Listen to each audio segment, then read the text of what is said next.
오늘은 하나님께서 기뻐하는 금식을 하라, 이런 제목으로 같이 말씀을 나누겠습니다. 따라합시다. 하나님께서 기뻐하는 금식을 하라.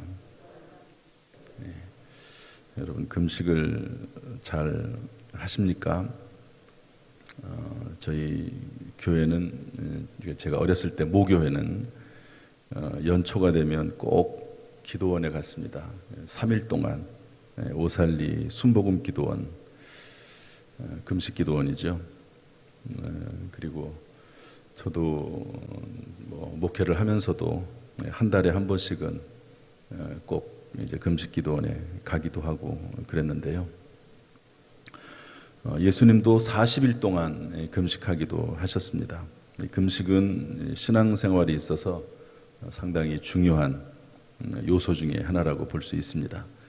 오늘 성경 말씀을 통해서 금식에 대해서 좀 알아보려고 합니다. 첫 번째로 오늘 금식에 대해서 금식하는 자가 좀 불만이 있습니다. 불만. 그 내용은 뭐냐면 3절에 보니까 하나님, 왜 우리가 금식하는데 보지 않습니까? 우리가 마음을 괴롭게 하는데, 이 금식이라고 하는 게 여기에 보면 이제 마음을 괴롭게 하는 것으로 그렇게 설명을 했습니다. 우리가 마음을 괴롭게 하면서 금식하면서 하나님 앞에 나오는데 왜 알아주지 않습니까? 우리가 이렇게 열심히 기도하고 있고 심지어는 밥도 먹지 않으면서 이렇게 금식하는데 도대체 왜 문제가 해결이 안 됩니까? 이렇게 하나님 앞에 불평하는 거죠. 그랬더니 하나님께서 답변하십니다. 답변하시기를 뭐라고 답변하시냐면 3절 뒷부분에 보면, 보라, 너희가 금식하는 날에 오락을 구하며 온갖 일을 시키는도다. 너희들 금식한다고 하면서 다른 사람들에게 왜 직원들에게 일을 시키느냐? 보라, 너희가 금식하면서 왜 논쟁하고 싸우느냐? 이것이 과연 하나님께 너희 목소리를 상달하는 것이냐? 이것이 어찌 내가 기뻐하는 금식이 되겠으며 사람의 마음을 괴롭게 하는 것이 되겠느냐? 너희가 굵은 배를 입고 재를 펴는 것, 그것만 가지고 금식이라고 할 수 있느냐? 그렇다고 하나님께서 그것을 금식으로 받겠느냐? 이런 말씀입니다. 이스라엘 사람들은 금식하면서 베옷을 입고 재를 뿌린 것 같아요. 막 재를 뿌리면서 그렇게 금식했습니다. 그런데 하나님께서 보실 때 그런 금식은 그냥 형식적으로 베옷을 입을 뿐이고 또 그냥 형식적인 것 뿐이지 하나님께서 보시기에 금식이 아니라는 거죠. 그러시면서 하나님께서 말씀하시기를 하나님이 기뻐하는 금식은 뭐냐? 내가 생각하는 진짜 금식은 뭐냐? 형식적으로 금식하는 거, 밥을 굶는 거, 또 재를 뿌리는 거, 이런 것들이 금식이 아니고 진짜 금식은 이런 게 금식이다. 6절 말씀인데 한번 읽어보겠습니다. 6절 시작.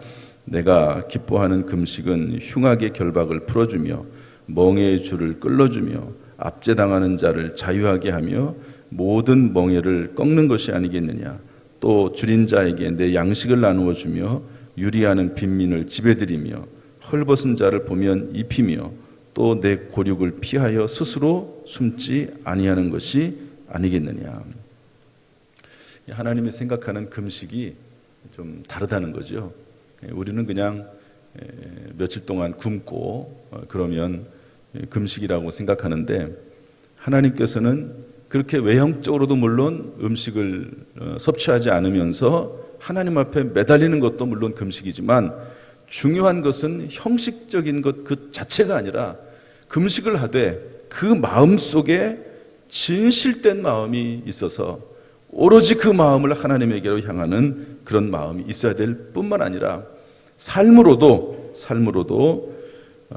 압제당하는 사람에게 자유를 주고 줄인 자에게 양식을 주고 빈민을 집에 들이고 헐벗은 자를 입히면서 사회적 약자에 대한 관심을 가지는 그런 금식이 진짜 금식이다, 이렇게 알려주고 있는 것이죠. 다시 말해서 아무리 밥을 굶으면서 부르짖어도 그 삶이 하나님 앞에 온전히 연락되지 않고, 그리고 하나님 앞에 회개하지 않고 하나님 앞에 중심을 들이지 못하면 그냥 밥을 굶을 뿐이지 그게 금식이 아니다. 그래서 이 금식이란 말도 나오잖아요. 금식, 밥을 굶는다고 그래가지고 금식하고 금식은 다르는 거죠. 그러니까 이런 정신과 이런 마음과 이런 삶이 없이 하나님 앞에 드리는 그런 것, 금식은요, 금식에 불과하다. 굶는 것이지 그게 하나님이 받으실 만한 금식이 아니다. 그런 의미입니다. 하나님께서는 이렇게 금식에 대해서 말씀해 주시면서 하나님이 기뻐하시는 금식을 해라. 하나님이 기뻐하시는 금식. 그때 그런 금식은 8절에 보니까 한번 읽어보겠습니다. 8절, 이렇게 하나님이 기뻐하시는 금식을 하면, 8절 시작, 그리하면 내 빛이 새벽같이 비칠 것이며 내 치유가 급속할 것이며 내 공의가 내 앞에 행하고 여호와의 영광이 내 뒤에 호위하리니. 9절 앞부분에 보면 부를 때에 응답하겠고 하나님께 기도할 때에 내가 여기 있다, 이렇게 말씀하고 계십니다. 또한 이렇게 하나님이 기뻐하는 금식을 하면 10절 뒷부분에 보면 내 빛이 흑암 중에서 떠올라 내 어둠이 낮과 같이 될 것이며, 11절 12절 읽어보겠습니다. 시작, 여호와가 너를 항상 인도하여 메마른 곳에서도 내 영혼을 만족하게 하며 내 뼈를 견고하게 하리니 너는 물된 동산 같겠고 물이 끊어지지 아니하는 샘 같을 것이라. 내게서 날 자들이 오래 황폐된 곳들을 다시 세울 것이며 너는 역대에 파괴된 기초를 쌓으리니 너를 일컬어 무너진 데를 보수하는 자라 할 것이며 길을 수축하여 거할 곳이 되게 하는 자라 하리라. 하나님이 기뻐하시는 금식을 하라 하는 것이죠. 오늘 이 말씀을 통해서 지금까지 내용은 이제 내용을 한번 쭉 정리해 본 거고요. 관찰한 것입니다. 이 말씀을 통해서 우리가 배울 수 있는, 오늘 하나님 우리에게 주시는 교훈은 뭔가? 물론 이제 하나님께서 기뻐하는 금식을 하라 이 말인데, 이것을 다시 풀어서 설명을 하면 하나님은 형식이 아니라, 단순히 껍데기와 같은 형식이 아니라 마음 중심을 원하시고 마음 중심을 보신다 하는 그런 말씀입니다. 하나님께서 이제 그 사람의 마음을, 진실된 마음을 보는 거지요. 사람들은 사람의 그 중심을 보지를 못합니다. 하나님은 중심을 보신다는 거죠. 그래서 사무엘상 16장 17절에 보면은요, 이제 사무엘이 하나님의 명령을 받들어서 사울 왕의 뒤를 이어서 왕이 될 사람을 이제 택하지 않습니까? 그래서 사무엘이 쭉 이제 살펴보는데 다윗의 형제들을 보는데 다윗의 형제들 중에서 훌륭한 사람들이 많은 거예요. 아주 키도 크고 멋있고. 그래서 엘리압을 보고 저 정도면 하나님이 선택한 사람이다, 이렇게 생각을 하고 있는데, 사무엘 같은 사람도 그렇게 생각을 하고 있는데 하나님께서 이렇게 말씀하시죠. 사무엘상 16장 7절에 보면 여호와께서 사무엘에게 이르시되 그의 용모와 키를 보지 말라. 내가 이미 그를 버렸노라. 내가 보는 것은 사람과 같지 아니하니 사람은 외모를 보거니와 나 여호와는 중심을 보느니라. 사람은 외모를 보지요. 그래서 옛날에도 사람을 판단할 때 신언서판이라고 했습니다. 신은 뭐죠? 일단 외모를 보는 거죠. 신, 몸신자를 써서 말하는 거 보고, 글, 그 사람이 얼마나 많이 배웠는지 보고, 마지막에 보는 게 판단력입니다. 아무리 똑똑하고 아무리 많이 배웠어도 이 판단력이 흐리면 그 사람은 온전하게 쓰임받을 수 없다. 그 사람은 좋은 리더라고 볼 수 없다. 그렇게 생각을 했는데요. 어쨌든 사람은 제일 먼저 보는 게 외모라고 하는 겁니다. 사무엘도 외모를 봤어요. 심지어 어떤 사람들이 통계를 냈는데 미국에서 성공하는 사람들을 보니까 아무래도 외모가 영향력이 있다, 그런 내용도 통계를 내놨습니다. 그런데 오늘 성경에서 말하는 것은 뭐냐면 하나님이 보시는 것은 중심을 보신다, 이렇게 말씀하고 있습니다.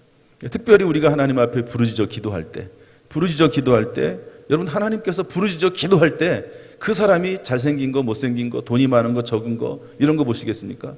하나님 앞에 부르짖어 기도할 때는 특별히 금식한다는 것은 하나님 앞에 간절한 기도 제목이 있다는 말이거든요.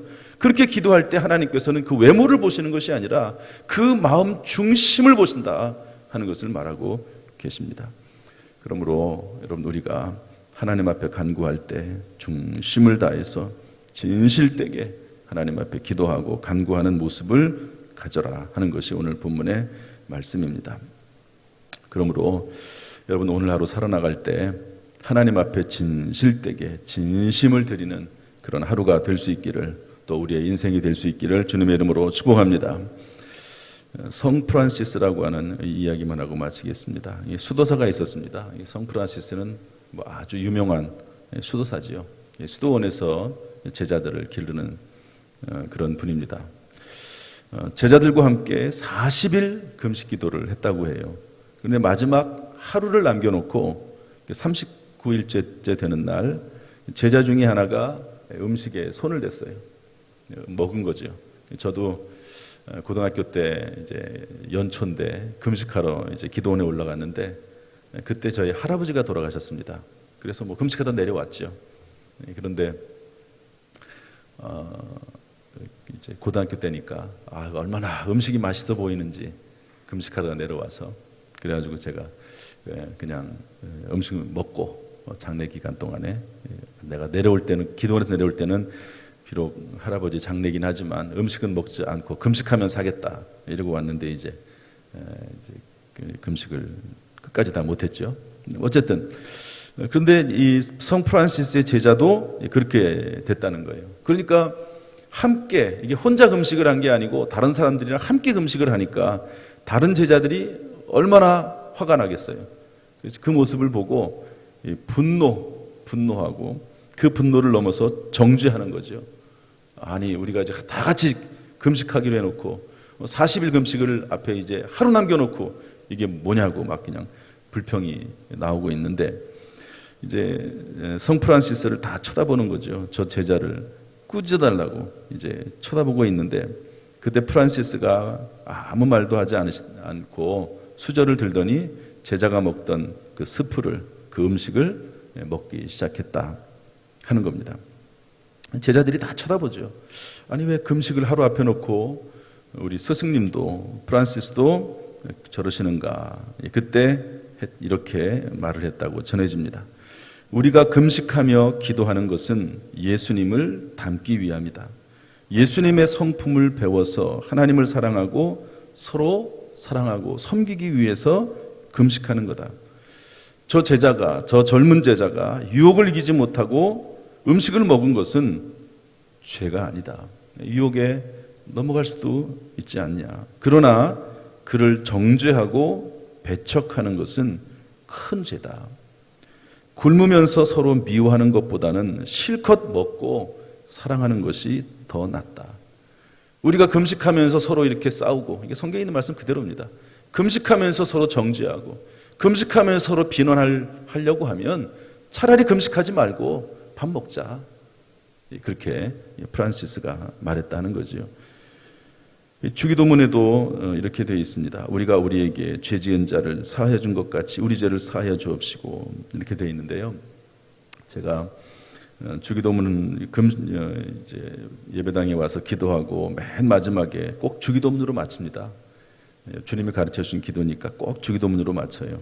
그러면서 우리가 우리에게 죄 지은 자를 사하여 준 것 같이 우리 죄를 사해 달라고 기도하면서 이렇게 기도합니다. 하나님, 기도하면서 그 기도에 대한 또 부연도 또 기도하잖아요. 하나님, 우리 교회가 회개하고 용서하는 공동체가 되게 해 주옵소서. 이렇게 기도해요.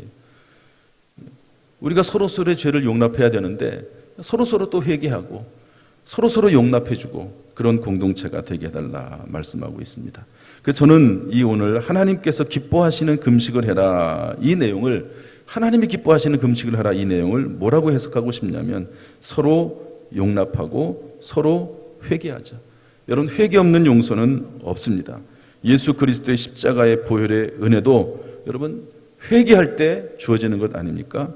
그래서 늘 회개하고 용납하고 서로 회개하고 용납하고 그러면서 이런 공동체, 회개하고 용서하는 공동체가 되게 해달라 그렇게 기도합니다. 하나님께서 우리에게 이런 모든 것들이 합쳐져서 온전한 금식이 되는 것이고 온전하게 하나님 앞에 기도가 되는 것임을 알 수가 있습니다. 오늘 하루 하나님이 기뻐하시는 금식, 하나님이 받으실 만한 금식, 우리의 마음 중심을 드리고 서로 용납하고 회개하고 하는 그런 금식이 저와 여러분 가운데 있기를 주님의 이름으로 축복합니다. 그래서 오늘 말씀 중에 보면은요, 너는 물된 동산 같겠고 물이 끊어지지 아니하는 샘 같을 것이라. 참 이 말씀이 얼마나 좋은지요. 제가 옛날에 처음 이 말씀 읽을 때 물된 동산 같겠다. 에덴 동산 같겠고, 에덴 동산이 얼마나 아름답습니까? 그런 에덴 동산 같이 물된 동산 같겠고 끊어지지 아니하는 샘 같을 것이다 말씀하고 있습니다. 시편 23절처럼 여호와는 나의 목자시니 내가 부족함이 없으리로다. 그가 나를 푸른 초장에 누이시며 쉴 만한 물가로 인도하시는도다. 이렇게 말씀하고 계십니다.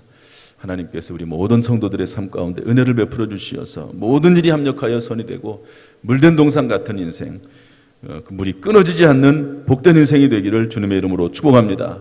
모든 일이 합력하여 선이 되고 더 잘 되는 역사가 있기를 주님의 이름으로 축복합니다. 기도하겠습니다. 하나님 아버지, 오늘 주님의 귀한 말씀을 들려주시니 감사합니다. 바라기는 우리의 마음 중심이 하나님께로 향할 수 있도록 늘 인도하여 주옵소서.